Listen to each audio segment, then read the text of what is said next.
मी माहिती सांगणार आहे ते तुम्ही शांतपणे ऐकावी माझी नम्र विनंती. कोणाचा जन्म कुणाला काय देऊन गेला, कुणाचा जन्म कुणाला काय देऊन गेला, फक्त माझ्या बाबासाहेबांचा जन्म आम्हाला न्याय देऊन गेला, आम्हाला न्याय देऊन गेला. जनावरासारखे होते जीवन आमचे, तो माणूस बनून गेला. आम्ही होतो गुलाम, आम्हाला बादशहा बनून गेला.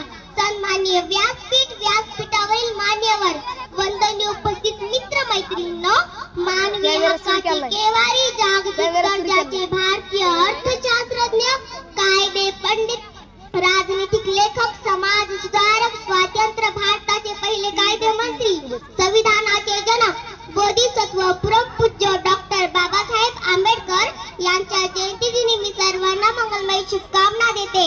आम्हाला बाबासाहेबांनी शिका, संघटित व्हा आणि संघर्ष करा असा गुरुमंत्र देऊन हजारो वर्ष शेळी होऊन जगण्यापेक्षा एक दिवस वाघ होऊन जगा असे त्यांनी म्हटले.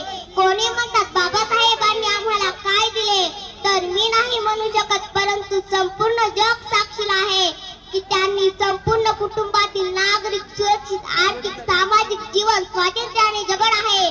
कारण त्यांनी स्वतःच्या कुटुंबाचा विचार न करता पूर्ण कुटुंब उद्ध्वस्त केले.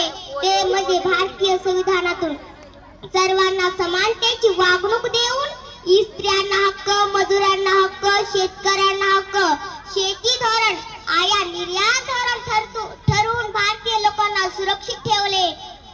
अशा या महामानवाला मी कोटी कोटी वंदन करते आणि जाता जाता एवढेच बोलते. बाबासाहेब म्हणतात मी पाहिजे तेवढा हा पैसा साठवू शकलो असतो. काय म्हणतात बाबासाहेब, मी पाहिजे तेवढा हा पैसा साठवू शकलो असतो. अरे त्या स्वप्न सुंदरेला मी माझ्या इशाऱ्यावर नाचू शकलो असतो. हिरे मोती सोन्या बिछाण्यावर मी लोळू शकलो असतो. पण माझ्या समाजाला मी वाचू शकलो नसतो. पण माझ्या समाजाला मी वाचू शकलो नसतो. एवढं बोलून मी माझे भाषण संपवते. जय भीम.